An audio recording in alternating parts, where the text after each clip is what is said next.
जय जगन्नाथ बंधुगण आज आम जानिबा 9 जुलाई 2024 मंगलवार दिन द्वादश राशि राशिफल विषय। ଏହି ଦୈନିକ ରାଶିଫଳ ଚନ୍ଦ୍ରଙ୍କ ଗୋଚର ଗଣନାକୁ ନେଇ ଆଧାରିତ ଏବଂ ଚନ୍ଦ୍ରଙ୍କ ଗୋଚର ଗଣନା ଆମ ଜୀବନରେ ବହୁତ ପ୍ରଭାବ ପକାଇଥାଏ। ତ ଆସନ୍ତୁ ସର୍ବପ୍ରଥମେ ଜାଣିବା ଆଜିର ତିଥି ଓ ରାଶି ନକ୍ଷତ୍ର ବିଷୟରେ। ଆଜି ହେଉଛି 9 जुलाई 2024 मंगलवार तृतीया मल प्रातः 6 घंटा 9 मिनिट गते चतुर्थी। आज अश्लेषा नक्षत्र दिवा 7 घंटा 53 मिनिट गते मघा नक्षत्र। आज कर्कट चंद्र दिवा 7 घंटा 53 मिनिट गते सिंह चंद्र। आजिर पर्वोत्सव विपद तारिणी व्रत। आजिर शुभ बेला प्रातः 5 घंटा 18 मिनिट रु दिवा 7 घंटा 59 मिनिट पर्यंत। आजिर सूर्योदय प्रातः 5 घंटा 18 मिनिट। आजिर सूर्यास्त संध्या 6 घंटा 40 मिनिट। आज कर्कट और मकर राशि पुरुष मानक घात चंद्र एवं मकर राशिर घात बार। आज मूला खाइबा निषिद्ध। तो बंधुगण आसंतु जानिबा आजिर राशिफल विषय। ता पूर्वर आम चैनल को जो मैंने नुआ करी आछंती तले थिबा लाल रंगर सब्सक्राइब बटन को दबाई आम चैनल को सब्सक्राइब करंतु और पाखरे थिबा घंटी बटन को दबाई ऑल रे सिलेक्ट करंतु काहेकि ना आमे अपलोड करिथिबा प्रत्येक वीडियो नोटिफिकेशन आपण सर्वप्रथमे पाई परिबे। तो प्रथमे जानिबा मेष राशि विषय। आज आपणक असमाप्त कार्य गुड़िक संपूर्ण करने प्रयास करंतु। कौनसी नूतन कार्य आरंभ करने पई समय उत्तम नुहे। कार्य आसुथिबा अवरोध कारणरू आपणक मन विचलित रहिबा तथा आपणको आज किछि मिश्रित परिणाम प्राप्ति हेबा। सेथिपई जे कोनोसी निर्णय सावधानतार सहित नियंतु। विद्यार्थी छात्र छात्री मानक पई समय अत्यंत शुभ फलदायक सिद्ध हेबा तथा निज समस्त लक्ष्य पूरण करी आपण पितामाता और गुरुजन को गौरवान्वित करिवे। पारिवारिक जीवन रे वैवाहिक दाम्पत्य जीवन सुखमय हेबा एवं संतान पक्षरु कौनसी बड़ खुशी खबर प्राप्ति हेबा। पितांक मार्गदर्शन एवं सहयोग प्राप्ति हेबा तथा पारिवारिक परिवेश सुखद हेबा। आपण भाई भौणींक ठारू आवश्यक सहायता पाइबे। परिवार सदस्यंक सहित उत्तम समय व्यतीत करिवे किंतु मातांक किछि स्वास्थ्यगत समस्यार विशेष ध्यान रखंतु। आर्थिक स्थिति मध्यम तथा आशाजनक रहिबा एवं व्यवसाय रे इच्छाकृत लाभ पाइबा पई अधिक प्रयास करिवार आवश्यकता रहिछि। स्वास्थ्य अवस्था रे सुधार आसिब। आज आपण ओं श्री महालक्ष्मी नमः मंत्र जप करंतु शुभ फल पाइबे। वृष राशि आपणक चतुर्थ भाव रे चंद्रदेवंक गोचर आपणक स्वभाव तथा कार्यशैली रे स्व अवलोकनर अवसर प्रदान करिबा। भविष्यत योजनार विचार करिवे एवं कोनोसी अवसर को हाथ छड़ा करंतु नहीं। विद्यार्थी मानंकु अधिक आत्मविश्वास कारणरू क्षतिर संभावना रहिछि। मातांक सहित किछि वैचारिक मतभेद देखा देई पारे एवं घरर साजसज्जा जनित व्ययरे वृद्धि घटिब। पितांक मार्गदर्शनरू लाभ प्राप्ति हेब एवं श्वशुर घर पक्षरु संपर्क रे सुधार आसिब। गृह परिवारर कौनसी सदस्यंक स्वास्थ्य समस्या को नहीं आपण चिंतित रहिबे। परिवार सदस्यंक सहित उत्तम समय व्यतीत करिवे एवं धनर अभाव कारणरू किछि कार्य अस्थायी अवरोध उत्पन्न हेबार संभावना रहिछि। संचित निवेश बुझी विचारी करंतु। वाणिज्य व्यवसाय क्षेत्रर विस्तार योजना रे कार्य करिवे एवं आपणको किछि मानसिक चिंता हैरान करि पारे। सेथिपई मन को एकाग्र तथा शांत रखिबार प्रयास करंतु।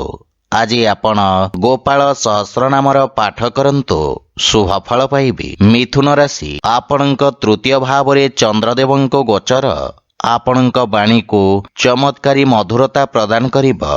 आपण निज व्यापारिक सहयोगींक सहित भविष्यतर समस्या को सामना करिबार रणनीति प्रस्तुत करिवे। परिवार रे संपत्ति संबंधित कोनोसी विवाद थिले ताहार समाधान हेब एवं परिवार रे जीवन साथी सहित उत्तम समय अतिबाहित करिवे। जदि विवाह हेतु प्रयासरत अछंती ତାହେଲେ ସଫଳ ହେବେ ଏବଂ ଗୃହରେ କୌଣସି ଧାର୍ମିକ ମାଙ୍ଗଳିକ କାର୍ଯ୍ୟକ୍ରମର ରୂପରେଖା ପ୍ରସ୍ତୁତ କରିବେ। ପିତାଙ୍କ ପୂର୍ଣ୍ଣ ସହଯୋଗ ଓ ଆଶୀର୍ବାଦ ପ୍ରାପ୍ତି ହେବ। ଆର୍ଥିକ ସ୍ଥିତି ଆହୁରି ସୁଦୃଢ଼ ହେବ ତଥା ସେୟାର ମାର୍କେଟ ଆଦି ନିବେଶରୁ ଆପଣ ଆଜି ଲାଭବାନ ହେବେ। ପାରିବାରିକ ସମ୍ପତ୍ତିରେ ବୃଦ୍ଧି ଘଟିବ। ବନ୍ଧୁମିତ୍ର ତଥା ଯୋଗ୍ୟ ବ୍ୟକ୍ତିଙ୍କ ପରାମର୍ଶ ବ୍ୟବସାୟରେ ସହାୟକ ହେବ। ଭୂମି ଓ ଭବନ ଆଦି କ୍ଷେତ୍ରରେ ଆପଣ ସଫଳତା ପ୍ରାପ୍ତ କରିବେ ଏବଂ ମାତାଙ୍କ ସ୍ୱାସ୍ଥ୍ୟାବସ୍ଥାର ବିଶେଷ ଧ୍ୟାନ ରଖନ୍ତୁ। ଆଜି ଆପଣ ଗୋମାତାଙ୍କୁ ଖାଇବାକୁ ଦିଅନ୍ତୁ, ଶୁଭ ଫଳ ପାଇବେ। କର୍କଟ ରାଶି, ଆପଣଙ୍କ ରାଶିରୁ ଦ୍ୱିତୀୟ ଭାବରେ ଚନ୍ଦ୍ରଦେବଙ୍କ ଗୋଚର ରୋଜଗାର ତଥା ବ୍ୟାପାର କ୍ଷେତ୍ରରେ ସହାୟକ ହେବ ଏବଂ ସ୍ଥାୟିତ୍ୱ ପ୍ରଦାନ କରିବ। ଆପଣଙ୍କ ବାଣୀ ତଥା ଲେଖନୀରେ ମଧୁରତା ଓ ଆକର୍ଷଣର ସଞ୍ଚାର ହେବ। ଆପଣଙ୍କ କାର୍ଯ୍ୟର ସବୁ ଜାଗାରେ ପ୍ରଶଂସା ହେବ। ପାରିବାରିକ ଜୀବନରେ ସୁଖ ସମୃଦ୍ଧି ଲାଗି ରହିବ। ଜୀବନସାଥୀ ଆପଣଙ୍କ ସମ୍ମାନ କରିବେ ଏବଂ ସମ୍ପର୍କରେ ଘନିଷ୍ଠତା ଆସିବ। ଛୋଟ ଭାଇ ଭଉଣୀଙ୍କ ଠାରୁ ଆପଣଙ୍କୁ ସ୍ନେହ ମିଳିବ ଏବଂ ସେମାନେ ଆପଣଙ୍କ ଅନୁସରଣ କରିବେ। ପ୍ରେମ ସମ୍ବନ୍ଧ କ୍ଷେତ୍ରରେ ସମୟ ଅନୁକୂଳ ରହିବ। ପୂର୍ବରୁ ଦେଖାଦେଉଥିବା ସମସ୍ୟା ଦୂର ହେବା ସହିତ ଆର୍ଥିକ ସ୍ଥିତି ଉତ୍ତମ ଅନୁକୂଳ ରହିବ ଏବଂ ଆୟର ନୂଆ ନୂଆ ସ୍ରୋତରୁ ଧନ ପ୍ରାପ୍ତିର ଯୋଗ ରହିଛି। ଅଧିକାରୀ ବର୍ଗଙ୍କ ଠାରୁ ଆପଣଙ୍କୁ ସମ୍ମାନ ମିଳିବ। ବିଦ୍ୟାର୍ଥୀ ଛାତ୍ରଛାତ୍ରୀମାନେ ନିଜକୁ ଉଚିତ ରୂପରେ ବ୍ୟକ୍ତ କରିପାରିବେ ଏବଂ ଉନ୍ନତିର ମାର୍ଗ ପ୍ରଶସ୍ତ ହେବ। ସ୍ୱାସ୍ଥ୍ୟାବସ୍ଥା ଅନୁକୂଳ ରହିବ ଏବଂ ଶ୍ୱାସ ସମ୍ବନ୍ଧିତ ରୋଗରେ ସୁଧାର ଆସିବ। ଆଜି ଆପଣ ସୂର୍ଯ୍ୟଦେବଙ୍କୁ ଜଳ ଅର୍ପଣ କରନ୍ତୁ, ଶୁଭ ଫଳ ପାଇବେ। ସିଂହ ରାଶି, ଆପଣଙ୍କ ରାଶିରୁ ଚନ୍ଦ୍ରଦେବଙ୍କ ଗୋଚର ଆପଣଙ୍କ ପୂର୍ବରୁ ଲାଗି ରହିଥିବା ମାନସିକ ଚାପ ବା ସମସ୍ୟାରୁ ମୁକ୍ତି ପ୍ରଦାନ କରିବ ଏବଂ ଆପଣଙ୍କ ସ୍ୱଭାବରେ ସକାରାତ୍ମକ ପରିବର୍ତ୍ତନ ଆସିବା ସହିତ ଆପଣଙ୍କ ପ୍ରଭାବ କ୍ଷେତ୍ରରେ ବୃଦ୍ଧି ଘଟିବ। ପୂର୍ବରୁ ଅଟକି ରହିଥିବା କାର୍ଯ୍ୟରେ ପ୍ରଗତି ହେବ।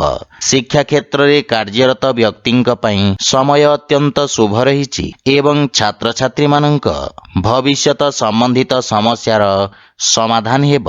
ମାତୃଳ ଘର ପକ୍ଷରୁ ସମ୍ବନ୍ଧରେ ପ୍ରଗାଢ଼ତା ଆସିବ ଏବଂ ପରିବାରର ଛୋଟ ସଦସ୍ୟଙ୍କ ସହିତ ଆପଣ ଉତ୍ତମ ସମୟ ବ୍ୟତୀତ କରିବେ।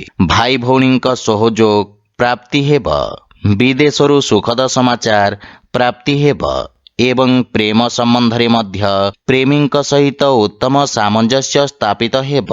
ଆର୍ଥିକ ସ୍ଥିତି କ୍ଷେତ୍ରରେ ଆୟର ନୂଆ ସ୍ରୋତ ନିର୍ମାଣ ହେବା ସହିତ ଆର୍ଥିକ ସ୍ଥିତି ପୂର୍ବ ଅପେକ୍ଷା ଆହୁରି ସୁଦୃଢ଼ ହେବାକୁ ଲାଗିବ ତଥା ଆର୍ଥିକ ଉନ୍ନତି ଦିଗରେ କରାଯାଇଥିବା ପ୍ରୟାସ ସାର୍ଥକ ସିଦ୍ଧ ହେବ ଏବଂ ସ୍ୱାସ୍ଥ୍ୟ ସମ୍ବନ୍ଧିତ ସମସ୍ୟାରୁ ମୁକ୍ତି ମିଳିବ। ଲମ୍ବା ସମୟରୁ ଦେଖାଦେଉଥିବା ରୋଗରୁ ଆପଣ ଆରାମ ପାଇବେ। ଆଜି ଆପଣ ଶ୍ରୀ ରାଧାକୃଷ୍ଣଙ୍କୁ ତୁଳସୀ ଦଳ ଅର୍ପଣ କରନ୍ତୁ, ଶୁଭ ଫଳ ପାଇବେ। କନ୍ୟା ରାଶି, ଆଜି ଆପଣଙ୍କ ଦ୍ୱାଦଶ ଭାବରେ ଚନ୍ଦ୍ରଦେବଙ୍କ ଗୋଚର ଆପଣଙ୍କୁ ମାନସିକ ଚିନ୍ତିତ କରିବ। ଛୋଟ ଛୋଟ କଥାକୁ ନେଇ ଆପଣଙ୍କ ସ୍ୱଭାବରେ ଚିଡ଼ିଚିଡ଼ାପଣ ତଥା ବିରକ୍ତିର ସମାବେଶ ହେବ। କିଛି ଅପ୍ରିୟ ସ୍ଥିତି ଉତ୍ପନ୍ନ ହୋଇପାରେ ଯାହା ବ୍ୟବସାୟରେ ଆପଣଙ୍କ ପାଇଁ କିଛି କ୍ଷତିର ଯୋଗ ଉତ୍ପନ୍ନ କରିବ। ରୋଜଗାର କ୍ଷେତ୍ରରେ ପରିବର୍ତ୍ତନ ପାଇଁ ସମୟ ଶୁଭ ନୁହେଁ ଏବଂ ପିତାଙ୍କ ସହିତ କୌଣସି କଥାକୁ ନେଇ ବାଦ ବିବାଦର ସମ୍ଭାବନା ରହିଛି। ସେଥିପାଇଁ ନିଜ ବାଣୀ ଓ କ୍ରୋଧରେ ନିୟନ୍ତ୍ରଣ ବଜାୟ ରଖନ୍ତୁ। ଆକସ୍ମିକ ଖର୍ଚ୍ଚ କାରଣରୁ ପାରିବାରିକ ସ୍ଥିତି ସାମାନ୍ୟ କଳହପୂର୍ଣ୍ଣ ରହିବ ଏବଂ ଆପଣ ଆଜି କୌଣସି ପ୍ରକାର ଆର୍ଥିକ ଦେବାନେବାରୁ ଦୂରେଇ ରୁହନ୍ତୁ, ଅନ୍ୟଥା କ୍ଷତିର ସମ୍ଭାବନା ରହିଛି। କିନ୍ତୁ ଭାଇମାନଙ୍କ ସହଯୋଗରୁ ଆପଣ ସମସ୍ତ ସମସ୍ୟାରୁ ମୁକ୍ତି ପାଇବାରେ ସହାୟତା ପାଇବେ ଏବଂ ପ୍ରେମ ଜୀବନ ଆପଣଙ୍କୁ ମାନସିକ ଶାନ୍ତି ପ୍ରଦାନ କରିବ। ଆର୍ଥିକ ସ୍ଥିତି ସାମାନ୍ୟ ସଂଘର୍ଷପୂର୍ଣ୍ଣ ରହିବ। ସେଥିପାଇଁ କୌଣସି ପ୍ରକାର ନିବେଶ ତଥା ସମ୍ପତ୍ତି କ୍ରୟ ବିକ୍ରୟରୁ ମଧ୍ୟ ଆପଣ ଦୂରେଇ ରୁହନ୍ତୁ କିମ୍ବା କିଛି ସମୟ ପର୍ଯ୍ୟନ୍ତ ଟାଳି ଦିଅନ୍ତୁ। ସ୍ୱାସ୍ଥ୍ୟାବସ୍ଥାର ବିଶେଷ ଧ୍ୟାନ ରଖିବା ଉଚିତ। ଆଜି ଆପଣ ଅସହାୟ ବ୍ୟକ୍ତିଙ୍କୁ ବସ୍ତ୍ର ତଥା ଔଷଧ ଦାନ କରନ୍ତୁ, ଶୁଭ ଫଳ ପାଇବେ। ତୁଳା ରାଶି, ଆଜି ଆପଣ ବ୍ୟବସାୟ କ୍ଷେତ୍ରରେ ପୂର୍ବରୁ କରିଥିବା ପରିଶ୍ରମର ସୁଖଦ ପରିଣାମ ପାଇବାରେ ସକ୍ଷମ ହେବେ। ଯେକୌଣସି ବାଦବିବାଦର ନିର୍ଣ୍ଣୟ ଆପଣଙ୍କ ସପକ୍ଷରେ ରହିବ ଏବଂ ସରକାରୀ ଚାକିରି କ୍ଷେତ୍ର ଜଡ଼ିତ ବ୍ୟକ୍ତିଙ୍କୁ ବିଶେଷ ଲାଭ ପ୍ରାପ୍ତି ହେବା ସହିତ ଚାକିରି କ୍ଷେତ୍ରରେ ପଦୋନ୍ନତି ତଥା ବେତନ ବୃଦ୍ଧିର ଯୋଗ ରହିଛି। ପାରିବାରିକ ବାତାବରଣ ସୁଖଦ ରହିବ ଏବଂ ଛୋଟ ବାଳକମାନଙ୍କ ସହିତ ଆପଣ ଉତ୍ତମ ସମୟ ବ୍ୟତୀତ କରିବେ। କିନ୍ତୁ ତଥାପି ଦିନଟି ଆପଣଙ୍କ ପାଇଁ କାର୍ଯ୍ୟବ୍ୟସ୍ତତାରେ କଟିବ। କିନ୍ତୁ ଜୀବନସାଥୀଙ୍କ ସହିତ କୌଣସି କଥାକୁ ନେଇ ମନମତାନ୍ତର ଦେଖାଦେଇପାରେ। ସେଥିପାଇଁ ଆପଣ ନିଜ ଅହଂଭାବ ଠାରୁ ଦୂରେଇ ରୁହନ୍ତୁ। କିନ୍ତୁ ମାତାଙ୍କ ପକ୍ଷରୁ ପୂର୍ଣ୍ଣ ସହଯୋଗ ପ୍ରାପ୍ତି ହେବ। ପ୍ରେମ ଜୀବନରେ ନୂଆ ଉର୍ଜାର ସଞ୍ଚାର ହେବ ଏବଂ ଆର୍ଥିକ ସ୍ଥିତି ପୂର୍ବ ଅପେକ୍ଷା ଆହୁରି ସୁଦୃଢ଼ ହେବ। ରାଜକୀୟ ପକ୍ଷରୁ ଆର୍ଥିକ ଲାଭ ମିଳିବ। କିନ୍ତୁ ସ୍ୱାସ୍ଥ୍ୟାବସ୍ଥାର ବିଷୟ ଧ୍ୟାନ ରଖନ୍ତୁ ଏବଂ ଅନିଦ୍ରା ତଥା ମାନସିକ ଚିନ୍ତାରୁ ଦୂରେଇ ରୁହନ୍ତୁ ଏବଂ ଦିନଚର୍ଯ୍ୟାକୁ ବ୍ୟବସ୍ଥିତ ରଖିବାର ପ୍ରୟାସ କରନ୍ତୁ।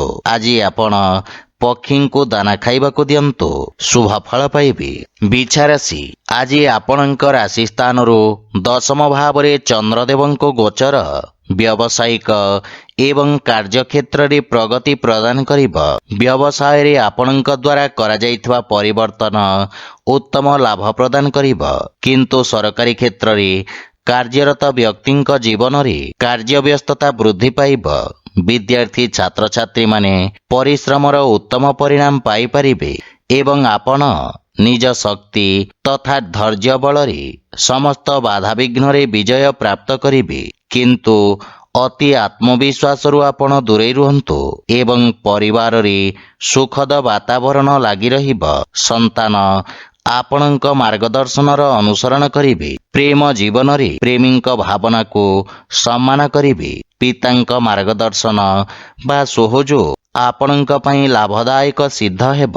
ଆର୍ଥିକ ସ୍ଥିତି କ୍ଷେତ୍ରରେ ଆର୍ଥିକ ଲାଭ ପ୍ରାପ୍ତି ହେବା ସହିତ ନୂଆ ନୂଆ ଆୟର ସ୍ରୋତ ନିର୍ମାଣ ହେବ। କିନ୍ତୁ କୌଣସି ପ୍ରକାର ଯାତ୍ରା ଆବଶ୍ୟକ ଥିଲେ କରନ୍ତୁ, ଅନ୍ୟଥା କ୍ଷତିର ସମ୍ଭାବନା ରହିଛି। ସ୍ୱାସ୍ଥ୍ୟାବସ୍ଥା ଉତ୍ତମ ଅନୁକୂଳ ରହିବ। କିନ୍ତୁ ଶ୍ୱାସ ସମ୍ବନ୍ଧିତ ରୋଗୀ ସ୍ୱାସ୍ଥ୍ୟାବସ୍ଥାର ବିଷୟ ଧ୍ୟାନ ରଖନ୍ତୁ। ଆଜି ଆପଣ ଗୋମାତାଙ୍କୁ ଖାଇବାକୁ ଦିଅନ୍ତୁ, ଶୁଭ ଫଳ ପାଇବେ। ଧନୁରାଶି, ଆପଣଙ୍କ ରାଶି ସ୍ଥାନରୁ ଚନ୍ଦ୍ରଦେବଙ୍କ ନବମ ଭାବରେ ଗୋଚର ପୂର୍ବରୁ ଲାଗି ରହିଥିବା ସମସ୍ୟା ଓ ମାନସିକ ଚିନ୍ତାରୁ ମୁକ୍ତି ପ୍ରଦାନ କରିବ। ବ୍ୟବସାୟରେ ସ୍ଥାୟିତ୍ୱ ପ୍ରାପ୍ତି ହେବ ଏବଂ ଆପଣଙ୍କୁ କୌଣସି ପରିଚିତ ବ୍ୟକ୍ତିଙ୍କ ସହାୟତା ମିଳିବାର ଯୋଗ ରହିଛି। ଏହା ସହିତ ରୋଜଗାର କ୍ଷେତ୍ରରେ ଆସୁଥିବା ସମସ୍ୟାର ସମାଧାନ ମିଳିବ। ଯେକୌଣସି କାର୍ଯ୍ୟ କରିବା ପାଇଁ ଭାଗ୍ୟ ଆପଣଙ୍କ ପୂର୍ଣ୍ଣ ସହଯୋଗ କରିବ ଏବଂ ମାତାପିତାଙ୍କ ସ୍ନେହ ତଥା ଆଶୀର୍ବାଦ ମିଳିବ। କିନ୍ତୁ ଶ୍ୱଶୁର ଘର ପକ୍ଷରୁ ସମ୍ପର୍କରେ କିଛି ମତଭେଦ ଦେଖାଦେବାର ସମ୍ଭାବନା ରହିଛି। ଜୀବନସାଥୀଙ୍କ ପକ୍ଷରୁ ପୂର୍ଣ୍ଣ ସହଯୋଗ ପ୍ରାପ୍ତି ହେବ। କିନ୍ତୁ ଜୀବନସାଥୀଙ୍କ ସ୍ୱାସ୍ଥ୍ୟାବସ୍ଥାର ବିଶେଷ ଧ୍ୟାନ ରଖନ୍ତୁ। ପରିବାରରେ ଛୋଟ ସଦସ୍ୟଙ୍କ ସହିତ ଉତ୍ତମ ସମୟ ବ୍ୟତୀତ କରିବା ଦ୍ୱାରା ମାନସିକ ଶାନ୍ତି ମିଳିବ। କିନ୍ତୁ ପ୍ରେମ ସମ୍ବନ୍ଧରେ ସାବଧାନ ରହିବାର ଆବଶ୍ୟକ ରହିଛି। ଆପଣଙ୍କ କ୍ରୋଧ କାରଣରୁ ସମ୍ପର୍କରେ ଫାଟ ସୃଷ୍ଟି ହୋଇପାରେ। କିନ୍ତୁ ଆକସ୍ମିକ ଧନପ୍ରାପ୍ତିର ଯୋଗ ରହିଛି। ଆର୍ଥିକ ସ୍ଥିତି ମଜବୁତ ହେବ ଏବଂ ସଞ୍ଚିତ ଧନରେ ମଧ୍ୟ ବୃଦ୍ଧି ଘଟିବ। ସ୍ୱାସ୍ଥ୍ୟାବସ୍ଥା ସାମାନ୍ୟ ରହିବ ଏବଂ ବିଷାଣୁଜନିତ ରୋଗରୁ ଆପଣ ବିଶେଷ ସାବଧାନ ରୁହନ୍ତୁ। ଆଜି ଆପଣ ମାତା ଦୁର୍ଗାଙ୍କ ଧ୍ୟାନ କରନ୍ତୁ, ଶୁଭ ଫଳ ପାଇବେ। ମକର ରାଶି, ଆପଣଙ୍କ ଅଷ୍ଟମ ଭାବରେ ଚନ୍ଦ୍ରଦେବଙ୍କ ଗୋଚର ଆପଣଙ୍କୁ ମାନସିକ ଚିନ୍ତିତ କରିବ। କୌଣସି ନିଜ ଲୋକ ଆପଣଙ୍କ କ୍ଷତି କରିବାର ପ୍ରୟାସ କରିବେ। ସେଥିପାଇଁ ନିଜ ଗୋପନୀୟ ତଥ୍ୟ ଓ କାଗଜପତ୍ରକୁ ଦାୟିତ୍ୱ ସହକାରେ ରଖନ୍ତୁ।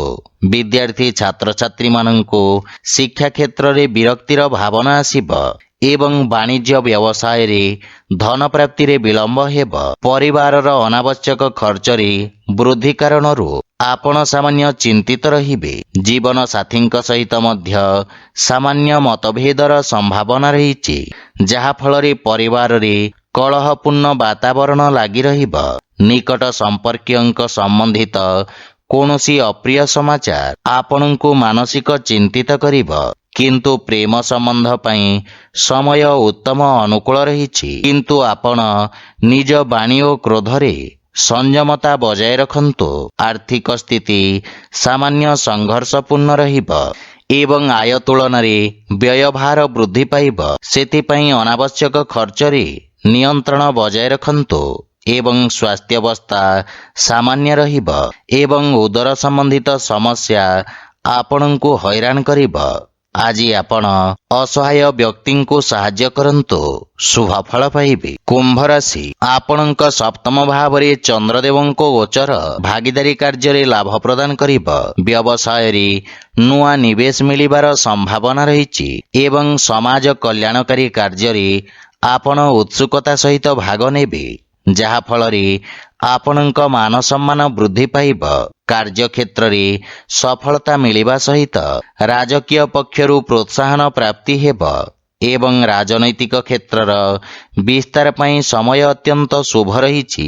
ପାରିବାରିକ ଜୀବନରେ ଜୀବନସାଥୀଙ୍କ ସହଯୋଗ କାର୍ଯ୍ୟକ୍ଷେତ୍ରରେ ବିଶେଷ ଲାଭଦାୟକ ସିଦ୍ଧ ହେବ ଏବଂ ଯେକୌଣସି ବଡ଼ ସମସ୍ୟାର ସମାଧାନ ଖୋଜିବାରେ ଆପଣ ସଫଳ ହେବେ। ଯଦି ଆପଣ ଅବିବାହିତ ତାହେଲେ ବିବାହ ସମ୍ବନ୍ଧିତ କିଛି ଶୁଭ ସମାଚାର ପ୍ରାପ୍ତି ହେବାର ଯୋଗ ରହିଛି। ପିତାମାତାଙ୍କ ସେବା କରି ଆଶୀର୍ବାଦ ପ୍ରାପ୍ତ କରିବେ ଏବଂ ବନ୍ଧୁମିତ୍ରଙ୍କ ସହଯୋଗ ପ୍ରାପ୍ତି ହେବ। ବଡ଼ ଭାଇଙ୍କ ସହିତ କୌଣସି ନୂଆ କାର୍ଯ୍ୟ ଯୋଜନାର ଚର୍ଚ୍ଚା କରିବେ। ଆର୍ଥିକ ସ୍ଥିତି କ୍ଷେତ୍ରରେ ସମୟ ଉତ୍ତମ ଅନୁକୂଳ ରହିଛି ଏବଂ ଆୟର ନୂଆ ସ୍ରୋତର ବିକାଶ ହେବ। ଆପଣଙ୍କ ସ୍ୱାସ୍ଥ୍ୟାବସ୍ଥା ଉତ୍ତମ ଅନୁକୂଳ ରହିବ। ବିଶେଷ ରୂପରେ ହୃଦୟ ସମ୍ବନ୍ଧିତ ରୋଗୀ ନିଜର ବିଶେଷ ଧ୍ୟାନ ରଖନ୍ତୁ। ଆଜି ଆପଣ ହନୁମାନ ଚାଳିଶାର ପାଠ କରନ୍ତୁ, ଶୁଭ ଫଳ ପାଇବେ। ମୀନ ରାଶି, ଆପଣଙ୍କ ଷଷ୍ଠ ଭାବରେ ଚନ୍ଦ୍ରଦେବଙ୍କ ଗୋଚର ଆପଣଙ୍କ ଶତ୍ରୁମାନଙ୍କୁ ଦମନ କରିବ। ଦୀର୍ଘ ଦିନର ସମସ୍ୟା ସମାପ୍ତ ହେବାକୁ ଲାଗିବ ତଥା କାର୍ଯ୍ୟକ୍ଷେତ୍ରରେ ଆପଣ ନିଜକୁ ସମର୍ଥ ଓ ଊର୍ଜାବାନ ଅନୁଭବ କରିବେ। ଏହା ସହିତ ପଦୋନ୍ନତିର ମଧ୍ୟ ଦୃଢ଼ ସମ୍ଭାବନା ରହିଛି। ବିଦ୍ୟାର୍ଥୀ ଛାତ୍ରଛାତ୍ରୀମାନଙ୍କ ପାଇଁ ସମୟ ଉତ୍ତମ ଅନୁକୂଳ ରହିଛି ତଥା ପରିଶ୍ରମର ସକାରାତ୍ମକ ପରିଣାମ ପ୍ରାପ୍ତି ହେବ। ଟେଲି ଯୋଗାଯୋଗ ମାଧ୍ୟମରେ କିଛି ଶୁଭ ଖବର ପ୍ରାପ୍ତି ହେବ ଏବଂ ପାରିବାରିକ ଜୀବନରେ ସନ୍ତାନ ପକ୍ଷ ସୁଖଦ ଅନୁଭବ ପ୍ରଦାନକାରୀ ହେବେ। ଜୀବନ ସାଥୀଙ୍କ ସହିତ ସମ୍ପର୍କରେ ପ୍ରଗାଢ଼ତା ଆସିବ ଏବଂ ପାରିବାରିକ ପରିବେଶ ଆନନ୍ଦଦାୟକ ରହିବ। କିନ୍ତୁ ଆପଣ ଆର୍ଥିକ ସ୍ଥିତି ଏବଂ ଭବିଷ୍ୟତକୁ ନେଇ ସାମାନ୍ୟ ଚିନ୍ତିତ ରହିବେ। ଭାଇ ଓ ଭଉଣୀଙ୍କ ସମ୍ପୂର୍ଣ୍ଣ ସହଯୋଗ ଦେଖିବାକୁ ମିଳିବ। ପ୍ରେମ ଜୀବନ ପାଇଁ ସମୟ ଅତ୍ୟନ୍ତ ଶୁଭ ରହିଛି ଏବଂ ଆର୍ଥିକ ସ୍ଥିତିରେ ଉନ୍ନତି ହେବ ତଥା ଆର୍ଥିକ ସ୍ଥିତିରେ ସୁଧାର ଆସିବ। ସ୍ୱାସ୍ଥ୍ୟ ଦୃଷ୍ଟିରୁ ମାନସିକ ଚାପ କାରଣରୁ ଆପଣ ଶାରୀରିକ ଥକାପଣ ଏବଂ ଦୁର୍ବଳତା ଅନୁଭବ କରିବେ। ଆଜି ଆପଣ ଶ୍ରୀ ଜଗନ୍ନାଥଙ୍କ ଧ୍ୟାନ କରନ୍ତୁ, ଶୁଭ ଫଳ ପାଇବେ। ତ ବନ୍ଧୁଗଣ, ଏହା ଥିଲା ଆଜିର ରାଶିଫଳ ବିଷୟରେ। ଯଦି ଭିଡ଼ିଓଟି ଆପଣମାନଙ୍କୁ ଭଲ ଲାଗିଥାଏ ଲାଇକ୍, ସେୟାର ଓ କମେଣ୍ଟ କରି ଜଣାନ୍ତୁ ଏବଂ ଆମ ଚ୍ୟାନେଲକୁ ସବସ୍କ୍ରାଇବ୍ କରନ୍ତୁ। ଜୟ ଜଗନ୍ନାଥ।